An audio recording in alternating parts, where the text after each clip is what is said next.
นองเขียวเมืองกูดว่าเมืองมีดว่าต่อบ่ถึงนำคำบ่ถึงนำตัวพี่เรียบเขาจะเนี่ยเขามามังชนชิ้นสันมังซึกมันนะจอยกันทั้งทีเลยเขาก้อยก็ว่ามันเมืองมังในเมืองมานขนาดมันแต่ก็คือเปมานนะกาไข่มังเอาเจ้าคือเขาเพราะว่าปอกในเสเลยเจ้าเครื่มมีลองพร้อมกันเลยมาในเดี๋ยวมาแจกปะเนาะเมืองลาในสุเลยมือปันตึกมือปังตึกก็สุ่มจู่จอมจุ่มเหลอสุก็ปันอาณาสุว่าว่าก็มาถึงที่ไหนอยู่กับลาว่าก็กล้าขายแกะขี้ก้นเมืองเฮาปันว่าก็เมืองลาก็มันเจ๋งวันให้ก็สุ่มตึกเฮาเมื่อนั้นสุก็อยู่กับลาที่พ้องงำตัวเก่าสู้มันเจ๋งหนังอาเซียนก็พวกมันแข่งต่อซึ่งมันเพราะว่ามันเจ๋งหนังมันมือเดียวในเหมือนจังว่าอยู่ไว้ซึ่งมันเข้ามาก็ไปจังตึกนะไปจังตึกเพื่ออุบไรก็อุบกันในเงื่องมันให้เนี่ยเอาแห้งซึกพืชไว้มันก็หัวมันจะว่ามันหัวนะอาเซียนเขาลูกล่ามเอาหน้าตีกว่าใหม่จะในมันหัวหมดอ่ะก็กับมันจังตึกนะเขามาก็เขาหักษาหน้าตีไว้เพื่อเขามาก็ต่างจุ่มจังมา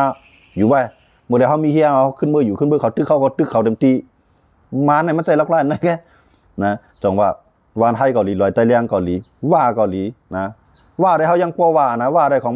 มันดักอะไรเมืองเขาแหละนะว่าได้มันเจอมากก็ย่อมันยังอ่านหูว่าเปี้ยงกันตั้งมาน่ะว่าเนี่ยนะเปียกชอบมันตึกก็มันอะไรปดตึกก็มันตึกเป็นไผ่เปี้ยในขายาหมดเลยนะยันเมืองเจ้าคือก็ปดตึกซึ่งมันกูพายมันก็หูขานันในเฉลยปล่อยว่าในใหญ่ขึ้นที่เดียวหมดเลยนะ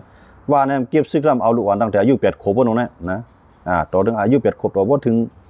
อายุ30-40ไปมังได้ดิครับเดี๋ยวให้มีเฮียงไงกำไรเครื่องกล่องของเราก็ซื้อมาได้ดินะต้องว่าเส้นไหนเนี่ยวันเดือนมือนามาเนี่ยอันเตเป้เนี่ยแต่มี3 จุ่มกันในเมืองผมถึงตัวเขาเนี่ยอันเตเป้ซึกมาในมี3 จุ่มกันเป้เดี๋ยวใจก็มันอยู่ไรก็เขาว่าเนาะมันหมอกอยู่ไรแต่มี3 จุ่มเหมือนกันเขาว่าในเมืองผมถึงตัวเขาเนี่ยหนึ่งในเขอันนั้นได้เขได้กินกูพาย2 มาในมันก็ได้ขึ้นเพอหนามันขึ้น3 มาในว่าผมมือกันตั้งซึกมาในควักนาลีนาทีนะแต่ว่าได้ว่ามันจอดแล้วในเมืองใต้ของแก่นะก็แต่ได้ก็ล่ามกว่าเมืองขางเมืองช่างมันเด่นไปจังในข้าวยามันอันปอดข้าวยามันจำได้มันติไปไล่ก็ก็กำขี่ได้ไล่กูพายนะขี่ได้กว่าไล่กูพายพอเฮ็ดจังได๋เซ่เนี่ยมาในขึ้นมีลงเลือกตั้งมานี่เนาะเปิ้นมีไผหับก็ลองเลือกตั้งซึกมานั่นก็ว่ามันมีข้ออ้างนะตรงว่าเจ้าคือเขานายเนี่ยมันใจคาเลวันไรเมืองเต้มันใครไรตีเก็บขอนมันใครเฮ็ดขุนในเถื่อนในป่าเพราะว่ามันยังอ่านตาเดเฮ็ดขุนในเมืองเนี่ยมันหลุกกวนปังซึกมานสิได้ร่วมกันอุปเปิงพ่องงำวันเมืองคั่นเพราะกวนปังซึกมานแล้วในบ่ย่างแก้แขนเอาย่างขึ้นมาเลยเป็นผู้นำสูงสุดในผู้นำสูงสุดนั้นมันตื่นแต่มีผู้นำหมาย2หมาย3มันสิมีมาว่าใต้บ่แขนก็เอาใต้ในมาอยู่เลยหมาย2นั้นก็เอาค้างมาอยู่เลยหมาย3นี่ก็เฮ็ดไรน่ะติมันเพราะว่าใต้แก่เลยบ่ไหนก็ใต้ขึ้นเป็นธรรมดาก็อะไรรู้นะเปลี่ยนธรรมดาเสียมก็เป็นผู้ป้องกันซึกลงก็ยังไรทั้งรู้นะเหมือนเจ้าหนังข้างเขาแก้แขนไผอุปเปิงพ่องงำก้นเมืองเลยก็เอาเลยตำรวจปุ้นพรเย่เนี่ยนะตาได้ด้วยถึงก้นเมืองลงอยู่ลองกินเมืองเปิ้นในเปิ้นไหนก็เขารู้เปิ้นจะว่าชิมกันในตีวันตีได้เวียงก็เวียงเมื่อวันก็วันเมื่ออันเจ้าในเปิ้นฮ้องว่าออกเก่าเกเตรียมมือปานเมืองขี่ปากปีเปิ้นมาเปิ้นเนาะปีซึ่งมันได้นะอันคำว่าลัดความขอในมังก็เดี๋ยวเราใจจอในปันแห้งซึ่งมันคำเลยปันแห้งซึ่งมันพี่น้องเขาวนด้วยครับมังมอกันได้สิได้กำลื่นสุดมามานขึ้นไหลขึ้นอันเฮาว่ากำมานก็ได้มันปีไรกะสังเกตว่ามันมีหลายเมืองมาอยู่ทั้งหลังมันนะเหมือนเช่นหนังรัสเซียเขาได้ย่อมบันไรกะค่ะเพราะซึกมันกลปังลงกว่าเพราะว่าซึกมันกลปังลงกว่าก็เหมือนตั้งว่าโอ้ยดีของรัสเซียเขานั้นตกลงกับทางเมืองนะก็ในว่ามันตกลงกว่าในก็ว่าซึกมันตกลงกว่าในขี่ก็เหมือนตั้งว่าเปียดโอ้ยโกมันแทงโกงจังมันได้ย่อมเปียดค่ะย่อมเปียดมือละเล่มันเปียดก่อมไรนะอุ้มไว้หอบไว้ยิบไว้ตืดไว้ตายไว้เสียดายมันไหลเอาเนี่ยมือนั่นก่อนเขียนในจองเทไว้หน้าเข้าหาเฮาเสร็จเลยจอยเทียมผายก้นเมืองเขาด้วยครับมาเลยเนี่ยอิหร่านรัสเซียเนาะเขาได้ยินเรียกมันอิหร่านรัสเซียจอยกันปันเฮียงหลวงปองจึงซีเรียในคาราหลาย10 ปีเนี่ยเขาเป็นผายเป้ก็ในเจ้าคือในมาคอนกันเปลี่ยนจุ่มเดียวเป็นหมดนะเอาว่ามีหลายจุ่มก็ย่อในเมืองซีเรียน่ะเปลี่ยนจุ่มเดียวตึกกูตั้งตึกเป้าหมายของเขานั้นเพื่อเขาหนังกันยากันเบี้ยหังไผเขาเหยียบนี่ละเหยียบอย่าไปเหยียบโพนก็ป้ออันเฮาหลุมมังในหลุมมังประชาอาชาติก็เร็วแกป้อลืมได้ประชาอาชาติเขาป้อมีลูกก็เมงปลายจอมเอาเนาะอันตั้งได้เขาลืมประชาอาชาติได้ก็พวกประชาอาชาติปลายปุ๊บเนี่ยเมงก็ปลายจอมแทงเนาะลุงก็ปลายจอมแทง กำไรกวนจำใจปลายจอมแทงนะพวกจำใจประชาชาติในมันติดถูกเอาเปรียบได้เดียวนะปลายป้านปลายนะแต่ได้ขึ้นมาขึ้นจ้างกำไรอยู่ด้านนอกเมืองที่สังกวนมันลุกขึ้นต่อสู้กับเป้เบิ้นย้อนเบิ้งเปิ้นจะได้ก็หาโอ้ยหลีไรหมดอ่ะนะเหมือนเช่นนั้นอันเป็นผู้นำขึ้นมาใหม่ในเมืองซีเรียในขณะเฮ็ดก็อิสราเอลเฮ็ดก็อเมริกันเฮ็ดก็ซาอุในมื้อเดียวในเปลี่ยนเฮียงอันนึงจังว่าพวกตึกก็จังว่าอิหร่านในตับซึกอิหร่านก็อยู่แล้วในมื้อเดียวในเมืองซีเรียตับซึกรัสเซียก็อยู่แล้วครับมื้อเดียวย่อมาย้อนเบิ่งเขาจะนั้นจุกอยู่ภายย้อนเบิ่งเขาจุกอยู่ภายอาชาติน่ะอาชาติถอยเอาขนาดนะว่าอาชาติถอยเอาเขาจะนั้นก็อยู่ไรมื้อเดียวในพวกซึกมันถอยในเขตจะนั้นมาอยู่เมืองเฮาได้จังอยู่ไรย้อนเบิ่งเฮียงเอาพร้อมกันเนี่ยเฮาลืบล้ำก็ไรเฮาอู่บ่ก็ไรเฮาตึกก็ไรมันสิว่ากับตึกอยู่ๆกับตึกเมืองเขวันนี้มันเด่นไรก็กับเขมาป่วนแปลในเมืองเฮาเนี่ยมันมีศูนย์ตึกค่ะเมืองเล็กก็อย่าเมืองใหญ่ก็อย่าป้อมันเป็นซึกสังเมืองมาอยู่เมืองเฮามันอยู่ไรกำเดียวค่ะหรือสิว่าเฮามีข้อตกลงกันบ่มีข้อตกลงกันเหมือนเช่นอเมริกาเอาอย่างซึ่งก็ตั้งไว้ในฟิลิปปินส์เอาอย่างซึ่งก็ตั้งไว้ในเกี่ยวปานเอาอย่างซึ่งตั้งไว้ในในโคเรียจานน่ะมันเฮ็ดไรก็อย่ามันมีข้อตกลงกันหั่นน่ะเหมือนเช่นน่ะเขียนในมื้อนี้มันมีข้อตกลงมันครับมีมาในน่ะตกลงมันจังว่าเจ้าในไหนปบป่วนในปอกกำในเลยเจ้าเคลื่อนพร้อมกันเปลี่ยนก่อตั้งตับซึกพร้อมโฮมกันมาอะไรเนี่ยตึกว่าขังก็อันตึกเอาเมืองขังให้ไรใต้ก็อันตึกเอาเมืองใต้ไรสูนอนพันละนะว่าขังว่าใต้ว่าเขว่าขังว่ายางว่ามวนสูนอนพันกลางวันไงนะเมื่อกูปอกป่วนมาได้ก้นเมืองในเงืออยู่สูมานะก้อยกับกาผ่านหมดเลยในก้นเมืองในเงือก้นเมืองเรียบเพี้ยนการเมืองนอกเมืองในเมืองมาเอาลูกใต้เขาในโจดังโจจาดังจานมังโก้ในจี้จิเมืองกวนมาเป็นหื่นใบคู่ค่ะนะมือก็เรียกก็อยู่เจ้ามุนเจ้าเผื่ออายุ18 19มากก็เฮ็ดซึกเฮ็ดซึกก็ตั้นอะไรก็ตึกขังเข้ากันขึ้นตึกกันตายมันก็ตายขึ้นเกิดมาเพราะใหญ่เพราะหึงเพราะนั้นขึ้นอายุ7 8 ขวบขึ้นอายุเจ้ามุนเจ้าอายุ18 19ขึ้นมาเฮ็ดซึกตายในซึกแทงไงบางก็เฒ่าในซึกไงมาตั้นได้หันวันนอกวันมาตั้นได้หันวันนอกในเมืองสังนะหันหนูจอมจี้เคยไปลอยถ่อมเสียงนางก่อยบุกขันอันนี้เสียงถ่อมเสียงนกต้องรอดโยในร้อยไงวะนะมันมาไล่สังอันเจ้าเครือเขาเฮ็ดป่วนมาหลาย10 ปีเนี่ยอำไรสังเสมก็ถอยหลังแทงวันค่ะนะมึงกูบอกได้ก้นเมืองเขาถางหางเฮ็ดมาหากินเนาะมีให้มีน้ำมีวัวมีกวายก็เกี่ยวนะถางหางเลี้ยงลูกเลี้ยงล่างมือเหลียวในมีลูก2ก้อนนั้นก็หลุย้อนก้อนในก็หลุเอาเปียดโขบให้เขาเพื่อเอานะมือเหลียวเฮ็ดซึกนะเอาซึกเปียดโขบในก็เอาล้วนกับเอาล้วนเปียดโขบกับเฮ็ดซึกในเตียนกับตึกเอาเตียนกับตึกผู้เขียนเมืองไหลครับอำใจอันกับตึกผู้เขียนเอากะล่างออกมันสิเลยให้มันกลมหูต่อสู่เจ้าสิเลยหุงข้าวหาพักเลี้ยงสู่แทงก็เพื่อเป็นนั่งยิ่งในก็หลูเฮ็ดนั่งหานะมาจะเฮ็ดนั่งหาสังสักซื้อร้อยโคบันสู่เจ้ามันก็เฮ็ดก็ไหลน้อมจะว่าเฮ็ดก็นะแต่ว่าเจ้าในๆมันเปลี่ยนข้าวยามตีอันลีเรียกลายผู้นำกูเจ้าเครือนะคำเลยว่าผู้นำไต้เขานะป้ากูคือนั่นขนาดนะอันตื้อตั้งแต่ได้เป้ซึกมานะในมันก็ได้แล้วมาอยู่เมืองไทยได้หลายวันเมืองย้อนเบิ่ข้าฮู้เลยมันหลายเลยข้าจองไก่มันกะเฮ็ดซึกกับวันมื้อนี้นะบ่ฮู้ว่ามันไหลผู้นำมาพร้อมกันกูผายในห่ำกว่านะเฮาได้อยู่ไปวันตายสังค่ะได้กันน่ะมื้อเดียวในพวกห่ำกว่าในเฮาจอยโปจอยเมจอยปีจอยน้องจอยจื้อจอยเครือยังไรดังๆนำเพื่อเฮากว่าปุ๊บนั่นไอ้ได้มาปล่อยลอยเบิ่นมาเอากองอาปะเนี่ยหมากกว่างให้ก็7 80ลูกมาเลยยื้อปอกคำเปี้ยงไว้มาหลายก็มาเลยยื้อเอากับไปไว้หอบกลางค่ำมาก็หอบไม้กลางในก็หอบกายนอนก็กองไว้หูพางไงกองไว้ที่พางไงนะพวกนอนในถึงในป่าก็กว่ำให้นอนไว้กวนมาลักนะโลเจ็ดโลทูมันเดียวนะโลเจ็ดโลทูโลทกโลล่างโลเมเดียวนะถามว่าอะไรก็ยื้อออกผู้เขียนหลายก็ละมาไล่ยื้อยังมาพวกเลยความสั่งการยื้องาตามตัวคอมนั้นก็ตามเพราะมันมีพิษนักพิษหนามากก็ตามตายน้องว่าตีเอาสังกาเป้ซึกมานคันไหนอันซูมีอยู่ไหนถามได้ใต้เขารู้เดียวสังกาเป้ซึกมานไหนน้องพ่อผมในใต้ก็มีน้องพ่อเจ้าคือในเมืองใต้ก็มีรองพ่อผมต่างเจ้าคือก็ห่อมมีเมืองอันตาเดนุนลังว่าปันแห้งสูเดียมเตี้ยวเตะขายบันครึ่งกองกลางสูในขายบันก็ไปมีเงินซื้อแทงนะเตะขายบันเครื่องบินสูในก็ไปมีเงินซื้อแทงสามวันขายบันก็นะมีเงินซื้อเครื่องบินเอาไหนกว้างเฮือมีแต่ได้มาลงก้อยก็บ่หยาบกูว่าน่ะเดี๋ยวสังกับเป้มานั่นน่ะหลอกกันมาปียาวข้าวหึงก้นเมืองเขานะผู้นำเขาน่ะจังว่าเจ้านั้นในค่าใครปืดหูปืดตาบันก้นเมืองเขาค่ะผู้หันลองเต้เลยผู้นำอันหลอกเลียนเขาค่ะมากูเจ้าคือขนาดก็การปองใจในที่เป็นใต้ของคารัดความใต้เขารู้นะเต้มันเปลี่ยนเช่นนั้นแค่เงารายการเมืองมันเปลี่ยนตรงนั้นแต่ว่าตื้อตั้งแต่ได้เป้ซึกมาในมันปั่นมาลีหนาเยอะนะปอกในเหลี่ยมไรได้ วันกันปันแห้งซึกมันบ่ไทยซึกมันกุ้มกำไปเลยเจ้าคือเจอยิบกองกลางเท่านั้นเจออะไรต่อสู้ซึกมันปันแห้งซึกมันเต็มที่เพียวขาล่างแบบนะเพราะว่าเขาอันเฮ็ดจังได๋ก็อันเฮ็ดขุนให้ถือในป่าก็มันจะดับปี้มันจะดักก้นเมืองเลยก็เย็นเพราะมีซึกมันจุ่มเดียวในทางค่ายน่ะก็เข้าเหมือนกัมพูชาเหมือนลาวแหละนะกัมพูชาเขาลาวเขาเนี่ยถามว่าเมืองเขาก็เย็นน่ะเขาเนี่ยใครเฮ็ดกินอะไรใครกินอะไรกินใครกว่าได้กว่าใครอยู่ได้อยู่ใครกว่าเมืองไรๆก็เมืองเขามักมีหมอกขนาดไงที่เมืองเขามักมีนั่นก็ย้อนเบอร์พูนนำเขาใน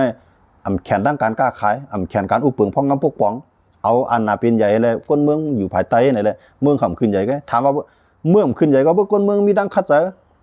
ก้นเมืองทางเฮ็ดมากินเขาก็ขึ้นใหญ่ก็เร็วเขาด้วยเขาในเมืองเขาน่ะมีไผมาจ่อยบอกมีเด้บ่ได้มีกำมานเฮาปายบ่ได้มีกำบนมาเก็บซึกได้มีมากำมาบนที่ไหนก็ยังอยู่มาหลายครับนะอดทนอดกันเย็นกันต่อสู้ยังอยู่มาหลายค่าตั้งหลาย10ปีนะบ่มีไผมาจ่อยให้บอกเขารู้คนเมืองเฮาค่ะมีไผมาจ่อยนะหลุดซ้ำเขียมือในยาแห้งเฮาซ้ำเหมือนสู่ยาแห้งนะบ่มีปอกนั่นน่ะเลยเสือเงินเฮานะมีไผจ่อยเฮานะว่าพออ่านตึกซึกมันเต้ๆก็กูคือมันจังจะซึกจังได๋มันหลกับพร้อมค้างก็หลมาพร้อมจะซึกนะมันจะหนังย่างก็หลมาพร้อมใต้ก็หลกับพร้อมย่างเอาผู้นำมันพร้อมกันในลุงน้องตะปีในการเรียนจอมหลังจังการเฮ็ดจอมกูว่าเนี่ยใต้ก็ตัวเอาลายใต้ก็ตัวเอาลายย่างในลูกมังนะย่างในลูกมังมังดันที่เขากำเลื่อนสุดมาหมักกองก็ได้เสียงเงินก็ได้เสียงไหนขึ้นอุบขึ้นไงมาในมันจังเสียงมันหือจังเสียงล่ะอันเฮ็ดในมันเฮ็ดแหละชาวสีจะมองมีโครงการโรงงานของมันเนี่ยอีดอกที่ดินะอันซื้อเข้ามาก็ซื้อเข้ามาที่ดิเจ้าคือซะเหมือนจะนั่งใต้เฮาเนี่ยได้ซื้อหมักกองหลักซื้อหลอมซื้อกำไทยเขาหันไทยเขาย่อแบบแท้กำในย่างเขาก็ซื้อหมักกองซื้อมาโตต่างมาตั้งเฮือเงี้ยไทยเขาหันก็ไทยเขายึดไปได้ก็เงี้ยมานหันก็มานยึดแทงไงก่อนที่ไล่หมักกองมาก็จะง่ายๆนะหมักพอก็เงี้ยว่าจ่ายเงินมานตั้งเลยหมักกองไปมาถึงจ่ายเงินการตั้งมัดจำมันเนี่ยเปิ้นให้กับว่ามัดจำแถมเงี้ยสังคุบซุ้มแทงมานซ้ำโตต่างมาในเตรียมคือมาพึกนะคือสร้างโพมันใหญ่ว่าใหญ่มีมันช่องจันต่างกองหมักมือจิ้นยำเตรียมมาพึกมามีไผให้สังนั้นมันได้หรือนั่นกับต่างมาดังเครื่องบินก็ไรต่างมาดังเฮือก็ไรต่างมาดังกาก็ไรมามีไผก็ให้สังนั้นมันเขาสมาธิปีซึกมันเลยลองพร้อมโฮมวันเหมือนน่ะมีสีดนะค้างก็บ่ผมพูดได้ว่าค้างในต่อสู้เนาะเต็มที่นะค้างก็ซ้ำใครกับมังใต้เหลียงทิกนะกำลังใครคว้างมาในเมืองใต้ทิกมันจะเจนต้านตัดได้เลยว่าในเมืองมากองมาใจได้กำลืนชวนมาตึกคือกูผายกึดละปลายมักมีคนเมืองก็ปลายได้กินได้กว่าได้ไหนเก็บขวัญก็จังกะเก็บได้เลยว่ารู้หมดเลยโหลขี้ปันเงานะโหลขี้ปันเงาเก็บขวัญก็เฮาคำว่าด้วยขวัญบ่ดีมาซึ่งใต้เขาเฮ็ดออกมาเมื่อว่าเนี่ยไข่วันมันในกา12หมากกา20หมากกา4หมากลวดจากไถนาลวดเครื่องออกมาเจเมียวเก็บขวัญใกล้กันกับพวกปองมีเสเมียวกะจ้อยก้นเมืองข้าวสาร3ทงไงมาใน3ลังมันสิก็คือปองสังกวนอันปลายนับแสนนับล้านนะกะจ้อยข้าวสาร2-3ทงจังปองสังครับปองสังนะกวนเมืองในอึบข้าวก็ย่ำเป็นสังให้สุเจ้าพ่อมันในตึกซึกมาให้มันไหลกันป่วมโฮมกันในกับตึกก็มันจังเขาว่านั่นน่ะเบิ่งกับกล้องกับตึกก็กล้องขึ้นถอยกล้องขึ้นตึกอันคือดอกจังนั้นเลยหมายถึงว่าเขาเดิมในตึกครับตื่นในตึกนี่นอนมื้อเรียนในเขารักษานาลีในประมาณไงด้วยอะไรมึงก็บอกได้ว่าป่าไม้ในห่ำหญ้ามันจังได๋ห่ำปัญญาทุกคนวานกับเตียบในหญ้าทางพี่เด้อคนวานน่ะเพราะว่าสร้างขวัญมันเขาได้เตียบหลายเองก็ปัญญาคือกำลังมานมาว่าขี่มาว่าตังขี่มาว่ามานมาต่างจุ่มมาว่าเนี่ยโตกับบ่ใครเรือมากับไหนเฮาแก่เขียมันเปิ้นนี่ค่ะล่ะเฮามีฐานที่เฮามีรอยเสียงเฮามีค่าเมิ่มพัดขุนพัดยากวนมาเอามื้อเดือนในเปิ้นมาให้กว่าเนี่ยเฮาได้ไปตุ้ยหลายตั้งขอมของกวยมาเฮาก็นะย้อนบ่เจนอะไรดอกว่าเจนนั้นไหนเส้นตั้งถ้าได้เป้ซึกมันเนี่ยข้ามพันเส้นตั้งหลายหรือสิว่าผู้นำเฮาในยิบมือกันพร้อมเข้าปังตึกเงินอะไรมาจะนั้นเงินตาใจในปังตึกเข้ากองกลางเฮาในใจก็คือเนี่ยเฮ็ดเยืองมันหนังหนาโตนะพอเฮ็ดอย่างมื้อนั้นน่ะตู้ในมาในมันได้กาวแห้งได้มากครับจอมเดือนดีน้ำมูลก็บ่จับขังนะอันลูกตั้งเขมาก็จับขังอันลูกตั้งอินเดียมาก็จับช้างอันลูกตั้งปังลาเทียนมาจับยาไข่นะอันลูกตั้งไทยมาจับมอนจับย่างเผือกจับย่างเหลียงมันได้กาวกองดีเลยมากค่ะคือมันติดเรียนทั้งหลายค่ะย้อนเมืองพ่อมันน่ะ พร้อมกันก็เหมือนจะย่างแหลงในมังเต็มเตี้ยแกะเต็มเตี้ยมันแกะได้เขารู้ตั้งในเมืองใต้ว่าเราลูกตั้งปลาโอมาว่าลูกตั้งโคลายกว่าว่าลูกตั้งโคเขียวมาว่ามังมันสิวหาตั้งอ่ะใต้เหลียงเอาย่างแหลงมันในมังเต็มเตี้ยรับนอนอ่ะนะเอาพวกเขาในพวกเลยแล้วเขาสารพ่ายใส่โซ่ไปกินเนาะเขาต่อสู้มาขนาดก้อยกับมีเผยกับจ้อยเขาจีคือปีครับการว่ากับจ้อยกันนั้นมันจะว่าที่ไรกับอยู่เมืองย่างตึกเมืองย่างเสียตึกมันในเมืองย่างเสียใจพอในเมืองใต้ตึกลูกขึ้นกูไผ่มาเป้าลำเป้าเหลียงมังมันตั้งเหลียวกัน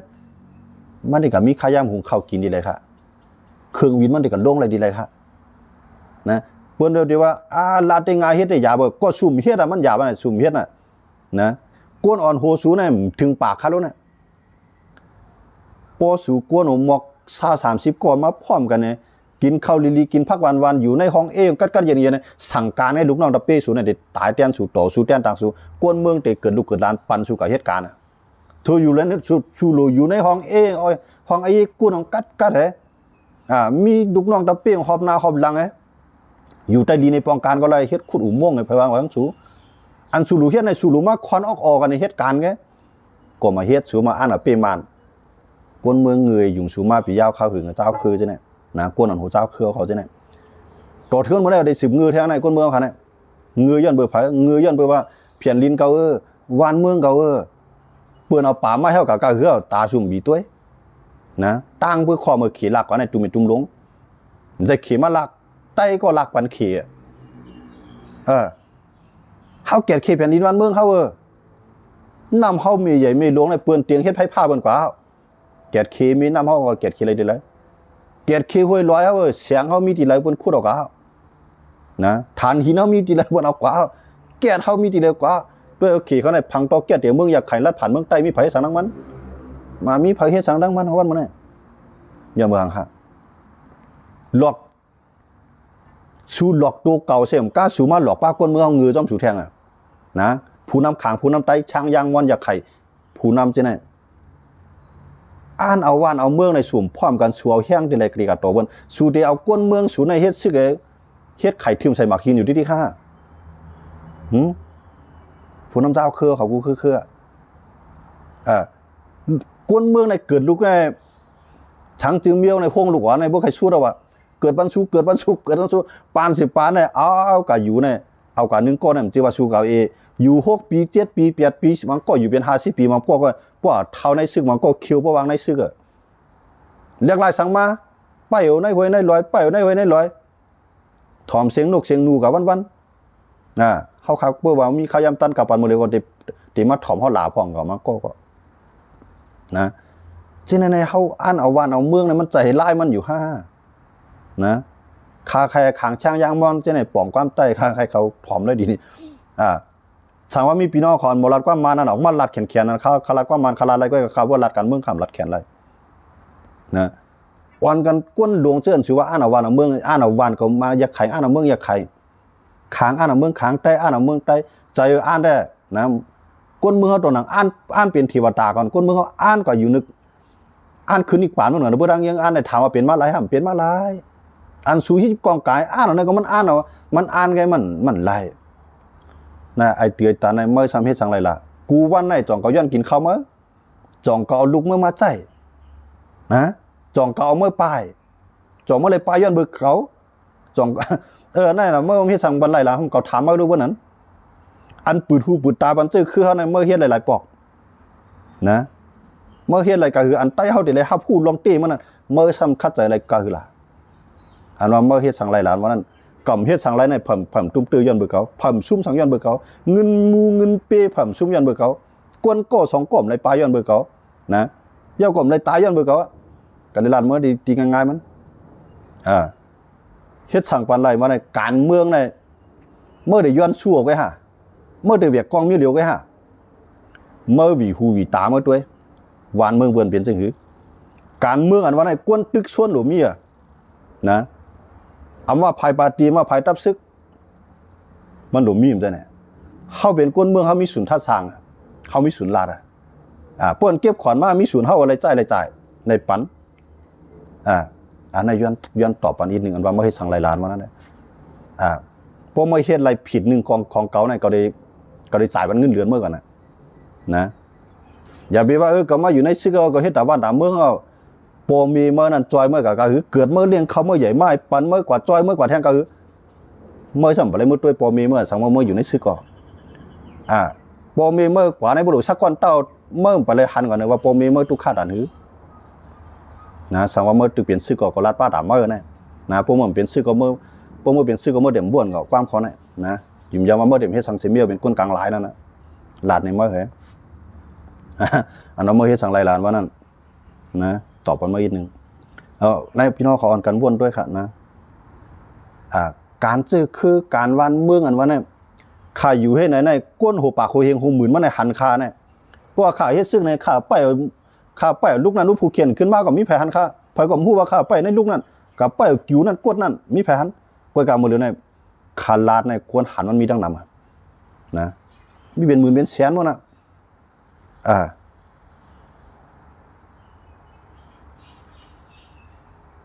อันนั้นเอาใครผักไว้ในเงานะเทียงปากปีมันก็อำไรคาเมืองใต้เนี่ยอย่าว่าปากปีปันเทียงเฮียงปีก็อำไรคาพี่น้องเขาบัวว่าไล่ปันเปื้อนได้คาได้อยู่เหมือนไล่มาตาใต้เนี่ยด้วยมันไล่ยันบางซึกใต้ก่อมพร้อมกันเจ้าคือในเมืองใต้ก่อมพร้อมกันต่อให้เจ้าคือในเมืองใต้พร้อมมันหมดก็เพราะว่าหลายๆเมืองไปพร้อมกันมันไล่เข้าหลูพร้อมกันเจียดเมืองมือหรือไงเข้าหลูมังมานในเมืองเดียวเข้าเจ็ดเมืองในมังยันกรุงเนปิโตยันเวียงหรือ3 เมืองในแกเข้าอ่องเปียวตีมันเมืองใต้มี50 เวียงใน50 เวียงนั้นเข้าเอา1 เวียงในเฮ็ดซึก1 เหียงโกยกันน่ะเขามีเฮียงซึกกับกะหือนะก็ในพวกพร้อมกันในมันติเก่าดีหลายปีซึกมันติเก่าสังปีมันลาวเทียมเกี่ยวตู่มันมีหมดแผนที่มีในมือมันหมดนะว่าเขาตั้งตับซึกเข้าอยู่ดีแล้วนะโหนับกวนเขามีกะหืออยู่ในกำมือซึกมันหมดซึกเขากูก็มีก็หลายคาติมมีมาปงตินซึกมันน่ะติมมีมาปงตินมันน่ะมันน่ะตีเขามีพี่น้องหลายก็มันก็ฮู้เคลื่อนเขาตั้งอยู่บ้านแล้วมันฮู้หมดลาวตู้ในกลางหาว่าเขาตั้งทีไรมันมีหมดเฮาจู่ตู้น่ะลาวตู้ลาวปลอมลาวเทียมน่ะกำในหมากกองลงมันนั่นน่ะเพราะมันอ่านหมังเฮาเตี้ยๆไขมาลุกเมื่อเหลียวทั้งวานเขาซ้ำแห่กองอากาศในเมียกดในเรียนเขาเอาตั้งน้ำให้มังมันหมากกองในมันในเฮ็ดออกเลย24 ชั่วโมงชื่อหลายเมืองนะใครหลายลูกใหญ่ก็หือเครื่องบินใครหลายลำหลวงให้มีมันโดยซึ่งมันมีเงินในก็ซื้อแกเมืองอันใดได้พร้อมบันแห่งซึ่งมันเตรียมในรัสเซียเคนะอิหร่านกอริยาฮ่องอินเดียคาซัคสถานผมปาดังลาวกัมพูชาไทยเวียดนามฟิลิปปินส์เนาะมานห้องว่าฟิลิปปินส์นั่นน่ะเนาะฟิลิปปินส์ยาวก็สิงคโปร์เมืองจะได้เป็นเมืองอันโหลเลี้ยงปันซึกมาน่ะเงินต่อ1 วันไงมันไหลก็คือครับพี่น้องเขาเรียกว่าซิมไรก็เดี๋ยวมาหิมันขึ้นก็ยังมันนี่นวลเอาครับย้อนเบิ่งออกมันตึกกว่ามือปานขี่เขาตั้งจุ่มเก่าจุ่มไม่สำนักเก่าสำนักไม่หิมกันนั่นน่ะมันเหมือนอันนี้น่ะป้ายวนออกเจ้าเครือเขามันเหมือนอันนี้เหมือนกูปองมันในออกป้ายวนของเจ้าเครือในเหมือนเจ๋งว่าแผ่นดินเท่านั้นแบบมีอันเทกลางมันไผมีเฮียงก็มันเอาไรกันเนี่ยมันตึกวนกันนั่นแกของมันวนเกียบขนาดมันวนเอาว่ากวนก่อนคลายแผ่นดินเมืองใต้ของมันคลายวานหลายเวียงทีไรมีตับซื้อข้าวเดียวตับเสื้อกันตั้งไว้มันคลายหมอกกันนั่นแกมันลืมวนว่าแผ่นดินในเปิ้นเฮ็ดโค้งรอบคอพม่าเขามาจูไทยแหละทีละโคเปิ้นน่ะเปิ้นจะว่าโคเรียกออกมาให้เขาโคอูดออกมาให้เฮาจะเปิ้นเอาซึกเปิ้นโคนั่นเปิ้นเฮาว่าโรคเคลื่อนที่เนาะมันจังว่าโคมันคายตีมันไหลเปิ้นได้ตั้งไว้ที่ในที่มีคนเมืองไหนเข้ามาเนี่ยเปิ้นเอาแฮงซึกเปิ้นตั้มไว้เอาตำรวจเปิ้นวางไว้นะเปลี่ยนจันนะลัดเข้ามาหลายในเมืองไทยไหนก่อนได้เข้ามาทางเวียงไหนก็มังยากินยาหลานแทง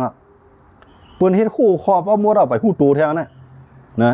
ลูกตั้งมอดได้เข้ามาตั้งสังสังขาบุรีเนี่ยมีไทยลูกก็อยากขายได้มาตั้งละน้องมีไทยขอบอกว่านะกวางบุญก็มีอินเดียกวางทางตั้งบังกลาเทศกวางบุญเอาเข เขาสำกุมมาล้อมหูถูกเก่าเนี่ยคางก็ล้อมหูตาคางใต้ก็ล้อมหูตาใต้ล้อมหูตาใต้นั่นชื่อว่าดีกว่าเอาดีกว่าเก็บขี้ให้กลางต่างเมืองเด็กเขาว่ามันจะไปเหตุขางก็ไปเหตุใต้ก็ไปเหตุย่างก็ไปเหตุใต้ล้อมหูอันไหนกำไรใต้ต่อใต้เอาขึ้นล้อมหูต่อกันอันในหูคู่เขียวคู่ลายมากก็ยืดเบียดอ่ะอันในหูคู่ลายคู่เขียวมากก็ยืดเบียดอ่ะอันในหูว่าพวกใต้กว่าก็ว่ายืดเบียดอ่ะนะอันในว่ามาอันในหูใต้ก็ยืดว่าอันในออกมือ5 ปากปีป่นมาป่นอ่ะมือปากปีป่นมาป่นอ่ะออกต่อสู้การเมืองใช่ไหมมีวันติปีเป็นไรนะมีวันติปีเป็นไรกำลังสุดมาในจื่อคือเขาใช่นั่นอันอยู่จำขี่ก็เป็นเครื่องมือขี่อันอยู่จำไทยเป็นเครื่องมือไทยอันอยู่จำมานเป็นเครื่องมือมานอันอยู่จำต่างเจ้าคือก็เป็นเครื่องมือต่างเจ้าคือกับเครื่องไม้จงว่าผู้เขานั้นเขารู้ว่าพวกกว่าทั้งในตึกเมืองขี่ลูกเดียวภายนอกคู่เมืองขี่มันในเป็นเมืองเขาหลุดป่องใจในกันเลยตัวเขาได้เปมันเนี่ยนะกว่าทั้งบนเป็นคู่กล้าอินเดียวะนะลูกก็ที่ภายในคู่กล้าอินเดียเป็นคู่เขานะมันหลุดเป็นเช่นนั้นอันนั้นคู่ไทยในลูกก็ที่แผ่นดินลูกก็ที่แดนดินที่ไทยเขาได้คู่แดนดินเขาตึกที่ไรก็ซื้อเขาตึกที่นั่นใต้ก็ได้กราบกันไหวที่นั่นนะแข่งกัน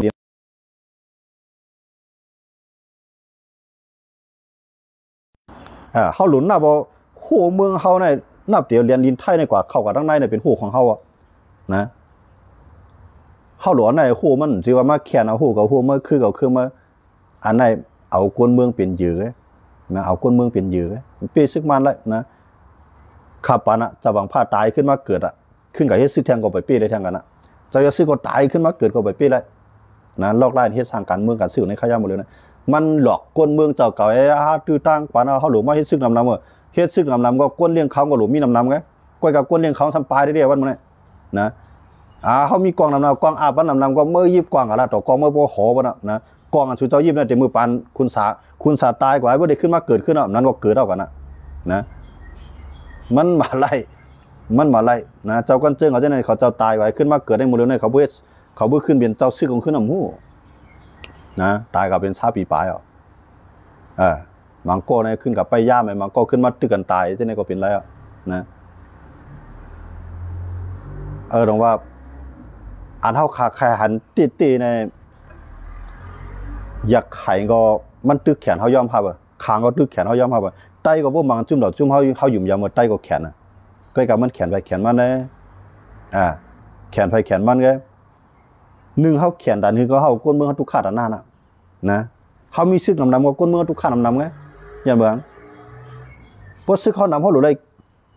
สร้างขวัญมันนำเนาะพวกซึกเขานำเขาหลุดเลยเลี้ยงเขามันนำเนาะพวกซึกเขานำเขาเดี๋ยวปีมาเนี่ยมันปีเขาหรอผมไปมีหลวงพ่อมูมันคือดอกคือไอ้พร้อมกันเนี่ยมันปีมาอะไรนะมันปีมาอะไรมาในหมอเฮ็ดนะเกมการเมืองของมันด้วยเขาแล้วอันแห้งใหญ่ในห้องอุบายสุยาบิยุ่ง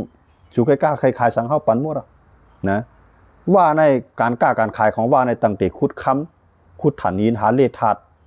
เนาะเยาก็กล้าขายตั้งปางไหลมีคือสังพอว่าเด็กใครบางอย่างปังถึงตัวซึกมันยันบุสังครับตั้งแต่อยู่ให้ไหนก็มันเหลียวตอนต่างมันเพียนลิ้นมันกูบอกในว่าในมันมีกระหือละในปางช้างในมันเป็นวานปางช้างแกนะวานปางช้างวันไหนเป็นวานไต้แกมึงกูบอกว่าเขามาหลีมือเดียวในเขายิ่งใหญ่มากเขากว้างมากเพียนดินเขานำมาย้อนเบอร์สังครับย้อนเบอร์เขาง่ำเย็นต่อมาในเขาไล่แกสังว่าเขาตึกมันเขามีเหลือเขาก็บางเผาคือเขาหายกว่านะสังว่าเขาตึกมันนะย้อนเบอร์เขาตึกมันในเฮ็ดก่อนนั่งมันเขามีขยามปกป้องก้นของเขามีขยามสอนดิกไล่บรรลุกลานเขามีขยามหาเงินหอมทองเขามีขยามหาโอ้ยโกโอ้ยเสเขาเกี่ยนแข็งมาอะไรวันเมื่อไหร่นะเขาสมบัติเดี๋ยวตึกมาเนี่ยหรือตึกมาเนี่ยตัวตีอยู่เขาตึกอยู่ในจิกร้อยวันหรือว่าตึกมาเนี่ยหรือตึกมันปดตึกมาเนี่ยคือลีกลมปันสวนมีห้องเฮียนไผ่เผาแบบนะการกล้าการขายอะไรเป็นของใต้ไหแบบไปว่าสังถูนเอาเขาขี่เขาแต่ได้โตต่างให้มันปุ๊บปีก็สังว่าตึกเนี่ยมันหลุดอะไรเปี้ยป้อมเปี้ยมหลุดตื้อมันหลุดเปลี่ยนเช่นนั้นได้เต็มก็ไม่ตัดได้เปี้ยเนี่ยไรคลองไรหูผาเนี่ยบอกว่ามันถึงมีคู่สายคือเลี้ยงมันปันอีดอนเขามาหูผาเนี่ยตัดได้เปี้ยซึกมันนะถามว่าตื้อตั้งมันปันหาปันเขาหยุ่มยำว่าตื้อตั้งมันปันจังว่ากวนหลวงเข้าหลวงพร้อมกันตั้งการซึกค่ะ พวกกวนหลวงห้อมพ่อมาตั้งการซึ่งในต่อให้พ่อมาตั้งการเมืองก็พ่อมาตั้งการเมืองอันว่านั้นเป็นตอนตาเกาหลอกเมื่อหลอกเขาลูกก็กับการซึ่งวันนั้นมันเป็นอันเทียบตัดมันขนาดพวกก็ปี้ก็อยู่พวกเมื่อปี้เมื่ออยู่น่ะการซึกแล้วมันหลุดพ่อมาตั้งการซึกขนาดอันเจ้าคือเขาพ่อมาในด้วยกันจุ่มลงลายมือNCใน10จุ่มเนี่ยเขาพ่อมาตั้งการเมืองนะพ่อมาตั้งการเมืองมานห้องอุบมืออะไรเขายินดีอุบเข้าหลังกันห้องกันอุบมืออะไรเขายินดีมาอุบก็กับอุบก็มากินข้าวกินน้ำไปมือกว่าก็ไม่ไรช่างมายังเบิ่งพ่อมาตั้งการซึกขนาดเบนมาตึกใต้ไหนก็ต่างจุ่มก็ต้วยนะเปิ้นมาตึกต่างจุ่มไหนก็ใต้ก็ต้วยบอกมันพ่อมันตั้งการเมืองนะพ่อมันการเมืองนั้นมันเป็นตาหลอกกันนะครับลูกเพิ่งเงียนการเมืองเพิ่งเลียดเลยเพิ่งปฏิเพิ่งนำเลยเพิ่งหมกไข่ลอกใส่ไล่มันนำเลยภายในภายนั้นเป็นภายปีใกล้การเมืองนะ